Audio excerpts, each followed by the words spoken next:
Je ne dois plus avoir de pile. Si, ça doit aller. Donc là, nous avons un personnage noir, et c'est le... c'est donc... Essayez de parler un peu plus fort. C'est un personnage d'origine française, et qui a connu la trace d'une vingtaine de fascicules. Alors des fascicules qui sont assez brefs, qui ne font qu'une vingtaine de pages, mais où le personnage, le Tarzan africain, est présenté comme un homme intelligent, juste, intègre, ce qui n'est pas toujours le cas dans les aventures propres de Tarzan, parce que Burroughs souffrait encore de ce complexe de supériorité, et les Noirs sont soumis à un traitement très très rigoureux dans les aventures originales. Hormis la tribu des Waziri, qui deviendra la tribu de Tarzan, les Noirs sont souvent de la chair destinée au lion, ce sont des porteurs, ce sont des êtres assez vils, dangereux, voire même dégénérés, puisqu'on se souvient... Merci. On se souvient que les habitants de Haut-Part sont des nabots dégénérés qui sont des fins de race. Et ce que nous n'avons pas avec Batouk. Et en plus, souvent, dans les aventures de Batouk, ce sont les fauteurs de troubles sont des explorateurs français. Français, oui, parce que ça se passe en AOF. Disons des intervenants occidentaux, européens. Bon, nous avons ça aussi dans les aventures de Tarzan, mais c'est souvent conjonctural dans la mesure où les ennemis sont des Allemands, des Japonais, en fonction des conflits qui secouent le monde à l'époque. Ou des Arabes aussi, qui à l'époque, on doit s'en souvenir, étaient quand même encore sur la piste de l'ébène et trafiquaient la chair noire.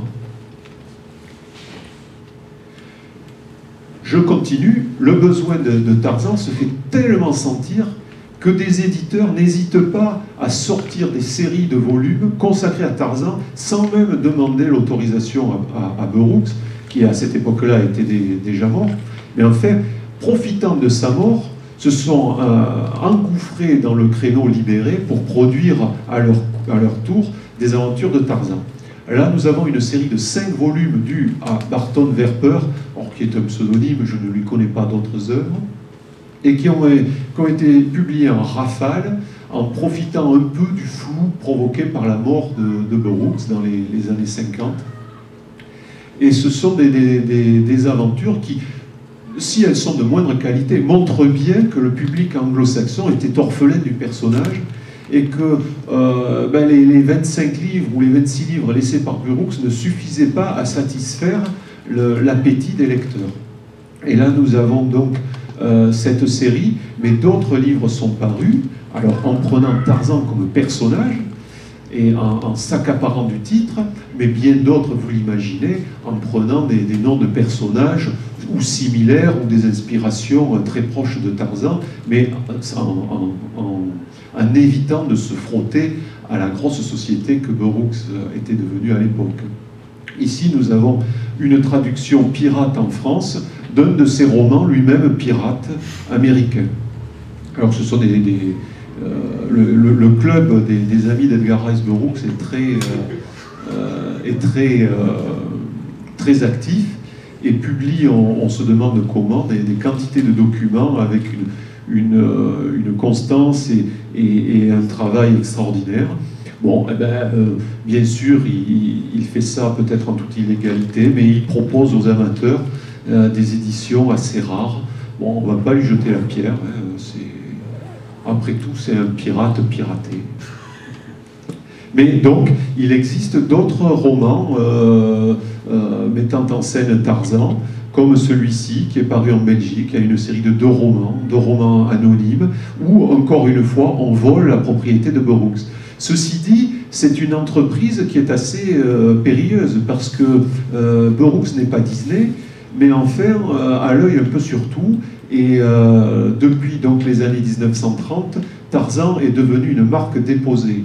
Donc on a ainsi on a évité les écueils du droit d'auteur en déposant la marque Tarzan. Ce qui fait que même si les livres peuvent tomber dans le domaine public, il est désormais devenu impossible de les publier en mentionnant le nom du personnage, sans enfreindre la loi sur le copyright.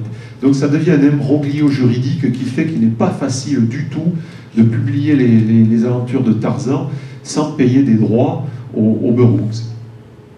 Bon, mais certains s'y sont risqués, mais pas très longtemps.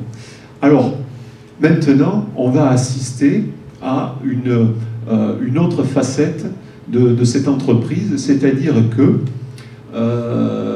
le besoin se fait toujours sentir. Et les Burroughs s'en rendent compte. Donc même s'ils ne sont pas encore au point d'admettre que d'autres histoires de Tarzan puissent être écrites par d'autres auteurs que Burroughs lui-même, pourquoi ne pas permettre à des auteurs de renom d'écrire tout simplement des novélisations des films, qui à l'époque sont extrêmement populaires aussi.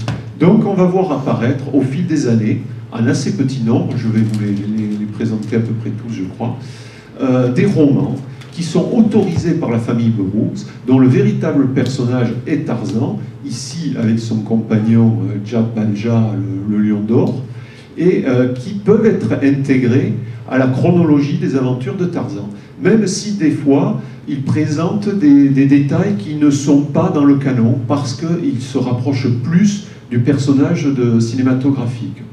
Et donc Fritz Leiber, qui est un auteur assez réputé à l'époque, a signé ce roman-là, et c'est un roman honnête. Mais encore une fois, et ça va être valable pour tous les continuateurs de Burroughs, on sent qu'il manque quelque chose.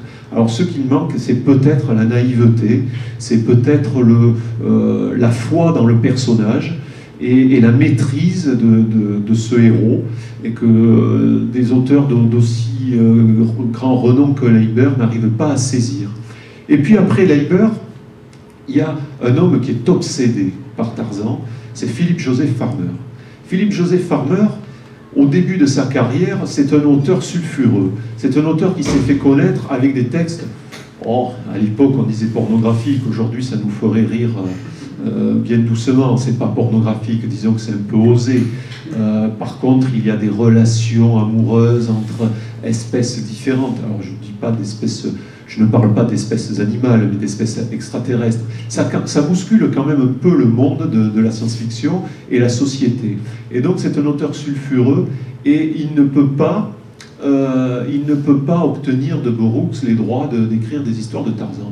Alors, peu importe, il va écrire toute une série de romans qui mettent en scène Tarzan sous des noms différents, et qui sont des romans transparents, puisque les situations sont exactement les mêmes que dans les romans de Burroughs, sauf que le personnage va porter un autre nom, sera aussi titré que Tarzan, mais au lieu d'être Lord Greystoke, il s'appellera Lord autre chose, et ainsi de suite. Les lecteurs et les amateurs ne s'y trompent pas, et suivent cette aventure qui se poursuit tout au long d'un certain nombre de romans. Et certains avec des couvertures plus ou moins explicites. Là, après tout, on pourrait se demander, est-ce bien Tarzan? Mais quand on voit l'édition anglaise, on n'a plus de doute. C'est bien de Tarzan dont il s'agit, de Jane et compagnie. Et Burroughs va intégrer son personnage dans toute une théorie populaire généralisée qui met en relation tous les héros de la littérature populaire, aussi bien Tarzan que Arsène Lupin, que le Mouron Rouge, et ainsi de suite, que Sherlock Holmes, et qui va développer toute une généalogie.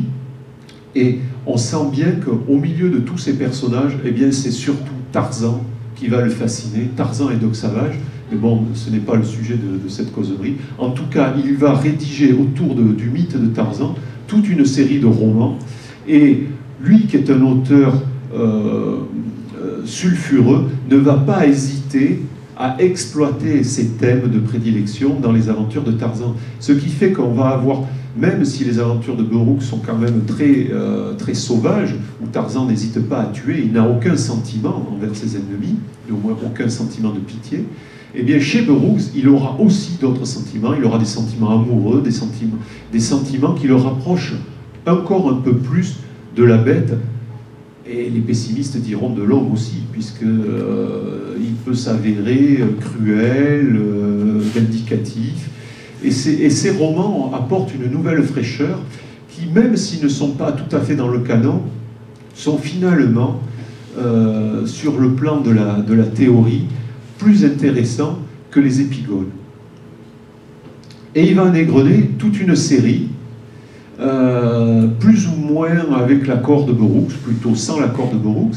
Ici, il va écrire une espèce de biographie de Tarzan, donc il peut appeler son personnage Tarzan, puisque finalement, c'est un essai sur le personnage et non pas un roman. Et ce volume va mettre en place la théorie dont je vous ai parlé, de la filiation entre tous les héros populaires à partir de la fin du XVIIIe siècle jusqu'à nos jours. Et les raisons pour lesquelles Tarzan est devenu prépondérant, dans la mesure où, pour simplifier, on peut dire qu'il a trouvé la source de l'éternelle jeunesse. Ça ne l'empêche pas aussi de se livrer à des pastiches, et en voilà un, Le Seigneur de la Jungle, qui est paru sous le même titre en anglais, hein. Et là, nous avons en plus le privilège, dans l'édition française, d'avoir une couverture de Gottlieb. Ce qui nous amène aussi à dire que Tarzan a été très parodié, parce que comme tous les mythes modernes qui a imprégné l'imagination populaire,